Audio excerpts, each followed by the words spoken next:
قیمت ہے. اس شخص نے کہا بھائی تیرے مکان کی 10,000 تو قیمت نہیں ہے, 10,000 زیادہ نہیں مانگ رہا ہے. اس نے کہا سن, میں 10,000 اس لیے مانگ رہا ہوں کہ 5,000 میرے مکان کی قیمت ہے اور 5,000 ابو طفل کے پڑوس ہونے کی قیمت ہے. 5,000 ان کے گھر کے قریب ہونے کی قیمت. کسی بزرگ کے گھر کے قریب مکان بنانا, آپ ذرا اندازہ لگائیں. آج سب لوگ مرنا چاہتے ہیں تو درگاہ کے قریب کیوں دفن ہونا چاہتے ہیں؟ کیوں؟ بزرگوں کی قربت بہت بڑی چیز ہے. سنو, یمن کا ایک حلوائی, توجہ ہے, یمن کا ایک حلوائی حلوہ بیچ رہا دکان پہ مٹھائی.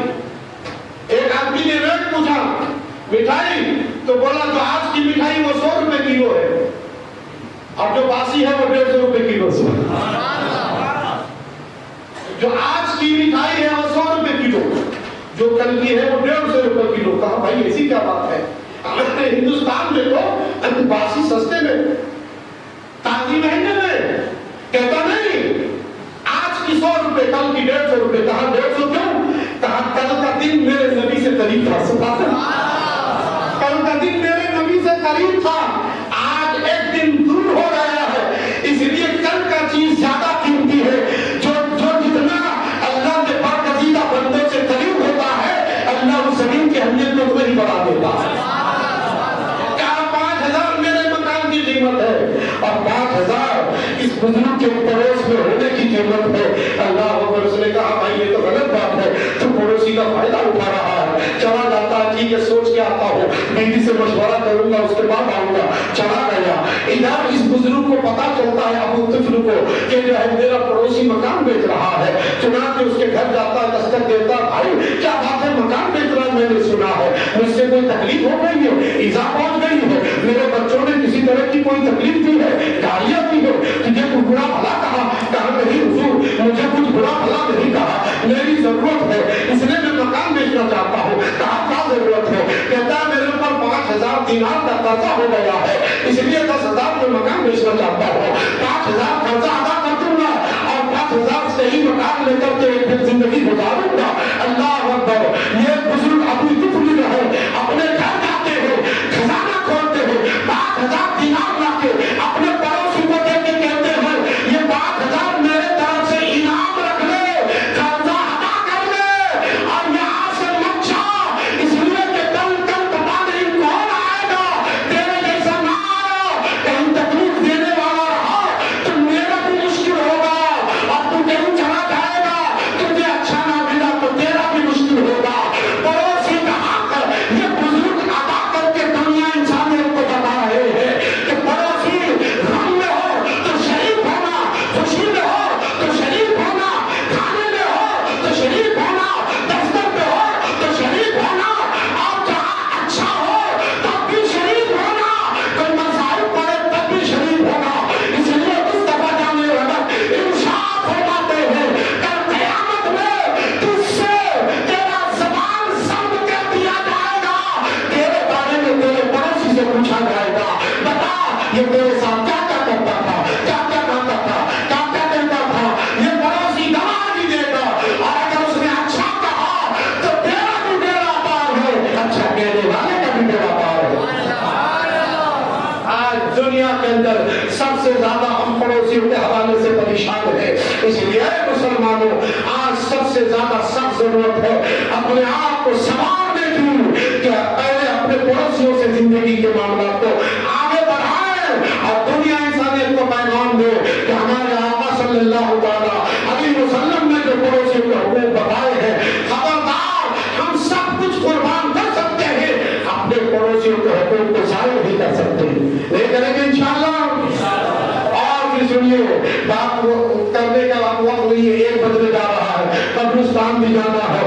آج یہ کر رہا تھا کہ آج کی رات اللہ پاک نے ہمیں بے بہا نعمت عطا فرمایا ہے. آج ہر گناہ سے توبہ کرنے کی, ہر گناہ سے, چاہے سود کو ہو, یہ ہمارے معاشرے کا بھیانک مرض ہے, سود ہے نا, سود. آج ہمارے یہاں تک کہ میں نے, اچھا خالی یہی نہیں پورے ہندوستان میں یہ جو سنگ ہوتے سنگ, ہاں جہنم میں سنگ,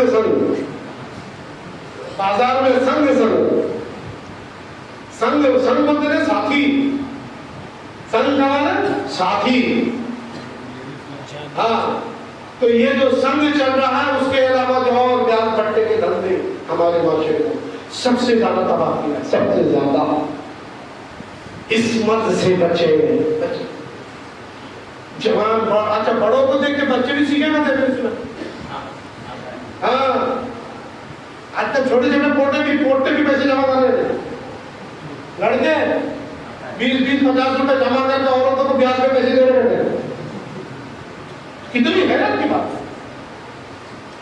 ہاں اب تک تو میں نے سنا تھا کہ باپ حرام کی روزی بچوں کو کھلا رہے، اب بچے حرام کی روزی ماں باپ کو کھلا رہے ہیں. اس حد تک ہمارا معاشرہ گر چکا ہے، اس حد تک. للہ کیونکہ مصطفیٰ جان رحمت صلی اللہ علیہ وسلم نے ارشاد فرمایا ایک لقمہ حرام کا پورے خون کو، پورے وجود کو ناپاک کر دیتا ہے.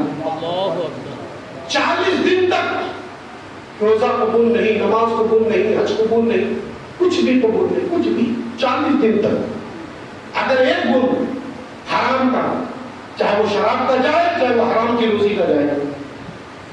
آپ نے سنا نہیں شرابیوں کی تعلق سے، آپ نے سنا نہیں سود خوروں کی تعلق سے. حبیب اجمی ہر سال سنتے تو میں تو غالباً پچھلے سال بھی سنایا تھا شاید.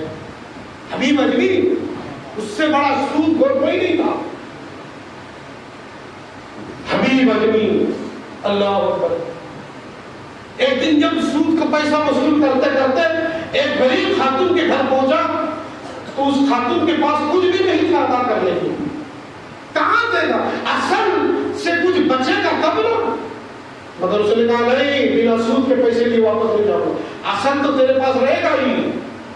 سود کتنے لوگوں نے مکان بیچ ڈالے سود کے پیسے ادا کرتے کرتے.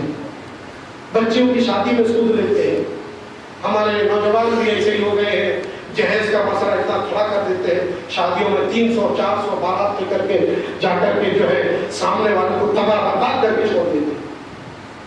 ہاں اسلام میں کہا گیا شادی میں آسانی کرو، ہم مشکل کرتے چلے جا رہے ہیں. حبیب اجمی اس خاتون کے گھر گیا، کچھ نہیں ملا. اچانک کوئی اچھا آدمی اس غریب خاتون کو بکری کا منڈی اور پایا دینے آیا کہ تیرے بچے کو کھلا دینا. اس سود خور کی نظر پڑ گئی اس کے اوپر. اس نے کہا سود کا پیسہ نہیں دے سکتا، یہ بکری کی منڈی اور پایا میں لے کے جانا. وہ غریب خاتون نے پاؤ پکڑ لیا. ہفتوں ہو گئے، مہینوں ہو گئے، میرے بچوں نے گوشت نہیں دیکھا. تیرے پیاس کے پیسے ادا کرتے کرتے میرا سوال کما کے لاتا ہے، آٹا کھاتے ہیں، آنا تیرا پیاس چکا ہے. آج کسی نے بھیجا ہے میرے بچے کو کھا لینے دے، نہیں مانا. ظالم، کیونکہ سود کھانے کے بعد دل کالا پڑ جاتا ہے، سیاہ ہو جاتا ہے دل. کسی کا رونا دھونا اثر نہیں کرتا. حرام خوری کرتے کرتے اس کی حالت یہاں تک پہنچی کہ اس نے اس عورت کو دھکا دے کر کے اس کی سیلی، بکری کی سیلی اور پایا جھولی اٹھا کر کے پھینک دیا. ہو اسے کسی کی فکر نہیں. سود خوروں کو فکر نہیں ہوتی ہے تیرے بچے کھائے ہیں کہ نہیں کھائے ہیں، تیری بیٹی کیا آنچل چھپا اور سر چھپانے کے لیے آنچل ہے کہ نہیں ہے، تیری بیٹی کا نقاب ہے کہ نہیں ہے، اسے اس کی کوئی پرواہ نہیں. لیکن چل دیا وہ. بیوی سمجھدار تھی، سمجھاتی رہتی تھی حرام کی روزی میرے گھر مت لایا کر. اس دن جب لے کے آیا نا، اس نے بیوی سے کہا، بیوی نے سمجھایا کہ تو جس کے گھر سے لایا دیکھ کے آپ غریب کی حالت نہیں تو برباد ہو جائے گا. ادھر بچے رونے لگے. ادھر اپنی بیوی سے کہا یہ حامی پکا تیار کر. بیوی نے تو پکا لیا، مگر پکانے کے بعد جب سامنے رکھا تو اس میں کنڈی اور پائے نہیں تھے، کچے خون کے لوتھڑے تھے. بدبودار خون کا لوتھڑا تھا، لوتھڑا خون کا. حبیب اجمی کی بیوی بے ہوش ہو گئی تھی.